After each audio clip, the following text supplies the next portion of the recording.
Alright, what's up guys? My name's Wendell. Welcome to my wise reaction. So, my reaction about this one article about the two officers who shot themselves. My fault, cut that part off. My reaction about the two officers that were involved in the shooting of Rayshard Brooks. I actually was like, this is my first initial thought when I first saw the video. The first time I saw this video, I didn't really know what was going on, because before I saw the video, some guy from like a random customer comes up to me and was like, yeah man, that guy should have shot him, this and that. And I'm like, I couldn't really say anything because I didn't see any video. The only thing I heard was a white guy shooting a black guy, and I was like, all right. And some customers like, oh yeah, he should have killed him. He has no right to do this and that. He attacked the cop. Obviously, if you attack a cop, he has every right to shoot him because he has a weapon on him himself. This and that. And then I had no comment because I don't want to just be like, oh, you're wrong or you're right, because I haven't even seen the video myself. You know what I'm saying? So this is what happened. That same day, I was like, let me watch that video. So I went to go on YouTube and watch like the body cam of that first cop that actually stopped him. And then he was actually pretty chill. I was like, this is the cop that killed him? I was like, bro, I don't know why he killed him for. Like, he doesn't even seem that kind of a bad guy. And he called like a DUI cop or something like that. And then once he called that DUI cop, that cop comes out of nowhere and he's like, oh, was this a 911 call? This and that. Like, I watched like the whole body cam video. You guys can watch that on YouTube for yourself if you want. But yeah, next thing you know, all of a sudden, the whole thing, the guy was compliant and everything. He was listening to what they're saying, and it was clear that the guy was actually pretty drunk and he was actually drinking and driving, because how does he get his car in the drive-thru drunk, you know what I'm saying? And they did the sobriety test, whatever it's called. I think that's what it's called. The test that makes sure that you're not really above the legal limit to drink. I think it's like 0.07 or something. I'm not really sure. I'm not even 21. But yeah. Next thing you know, all of a sudden, so they basically done the test on him, and then he was like 0.8 something, and then they're like, oh yeah, 0.108 I think, and then he was like basically above the legal limit. So they're like, oh, you're under arrest, and then they try to arrest him. As soon as they were about to arrest him, that's when he was like, oh, get away from me, and he started running away. And then two cops against one civilian, they can't even pin him down or anything. And then he got away, and then they tried tasing him, and then after that he ran away. But he took the taser from one of the cops. And I thought, my first time watching that video, I thought the guy who got his taser away was the one that shot the guy. But I don't know which one was which, who shot him, because the camera was too far. And I'm like, all right, so that person in that far left corner was the one that shot that guy, basically, because how else is he gonna like stop him? I'm thinking, oh, he probably was like, oh, he took my weapon and probably thought, oh, he's a danger to the public, and he was far away, so he just shot him from a far distance 3 times. But he missed one of them and shot twice in the back. And then I'm like, oh, okay, I see why he used his gun, because he doesn't even have any other weapon to stop him. That's what I was thinking. But I was like, it's still pretty stupid, because why would you shoot him? Like, you guys are cops. You already have his license plate, his ID and everything. Like, if he gets away, you guys could still like basically look for him and still catch him, you know what I'm saying? So that was actually pretty stupid. And then the more I watched it, I was like, wait, who's that cop that shot him though?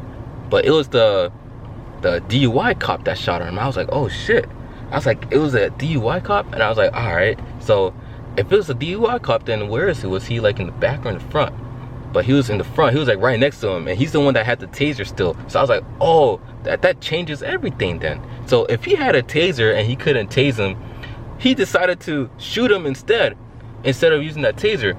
But I think it's pretty even worse than when I first initially thought. Like, yeah, it's still bad shooting the guy, but the fact that the guy had no weapon and he decided to use the gun, that's what I thought. And I was like, all right, so he's still gonna get charges. But if the guy had a taser and he's chasing him right behind him, and like he's like point blank, then come on, bro. Like, why would you use a gun in that close range and you could have still caught him? That's number one. Number two, you don't even need to shoot him. Like, that's really pointless. And they said that the taser, whatever it's called, it's not even like a lethal weapon or something. So even if he does get away and try to use it on someone, it's not gonna kill anyone. So it's not considered like a lethal weapon. So you can't use a lethal weapon on a non-lethal weapon. Like if he had like a knife or a gun, all right, but he didn't. So I don't know, I guess they were trying to stop him and he just decided to shoot him, but he didn't really need to do that, because there's like a lot of people that are like in car chases and high-speed chases, and they still ended up catching them, you know. So what's the difference between catching this guy on foot? Like, he doesn't even have a car, so just call for backup and then boom, and then a helicopter will come out of nowhere, search for this guy, and then boom, it will be a lot easier to find this guy, you know what I'm saying? But that's just what I thought. So I was like, all right, that changes everything. And then I just saw the charges online. It showed up like yesterday around Wednesday, and then one of the guy was charged with, I think the first guy, his name was Brosnan. He's like 26 years old, but he was charged with a count for aggravated assault and 2 counts of violating the oath of office in the connection of the Brooks death. So when I heard that the other guy was charged too, I was like, how was he charged? Like, he didn't even do anything. Like, come on, bro. Like, if he was like this is what I thought. I thought they should charge the guy who shot the guy. That's what I thought. Because yeah, I understand the cops, they're supposed to like arrest you, and he was resisting arrest and they're trying to chase him. But I thought the guy who shot him was supposed to be the only person arrested. But when they said the other guy was arrested, I was like, how? But then they said, oh, at the end of the video when he was on the ground, basically after the shot, Brosnan, the first guy that basically knocked on the window when he was like sleeping in the car in the drive-thru, he basically stepped on his shoulder or something like that. And I was like, damn, for real? I was like, I didn't see that. But they already had the pictures and the evidence, so I was like, oh, all right, so I could see why. So they charged him with aggravated assault. And I guess if you break your oath in a as a police officer, then you're gonna automatically be arrested. That's what I'm guessing, because I thought you just get fired, but you get arrested if you break the oath as a police officer or something like that. So I was like, oh damn, that's crazy.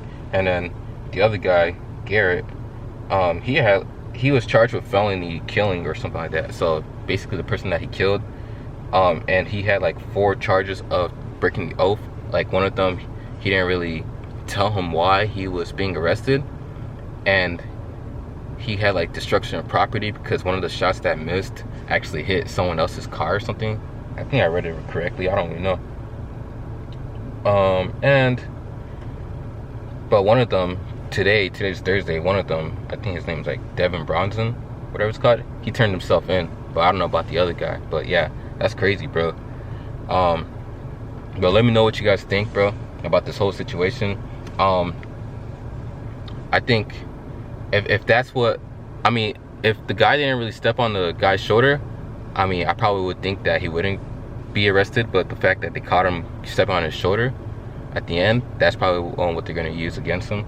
And then the 2 oaths, I don't really know the oaths that they have that he broke. So if they say he broke an oath, then I could see why he probably got arrested. But other than that, if it wasn't for those, then I don't really see why he would get in trouble with the law. But the other guy, the first guy that shot him, I think he should get arrested, you know. I don't know how many years, but that's a felony murder, so he's probably gonna get like a lot of time in jail. And then I see like one of his attorneys are trying to be like, oh, I heard a gunshot. Like, come on, bro. Like, you know, he took that little taser gun, and you're gonna tell me that you thought he had a gun or someone had a gun or something? Come on, bro. Like, that's just unprofessional right there. And you didn't really was professional. Like, I like, just by looking at him, he seemed like a little bit like in the mean side, like he wanted to get rid of a life or something. I don't know, but just let me know what you guys think in the comment section below, and peace.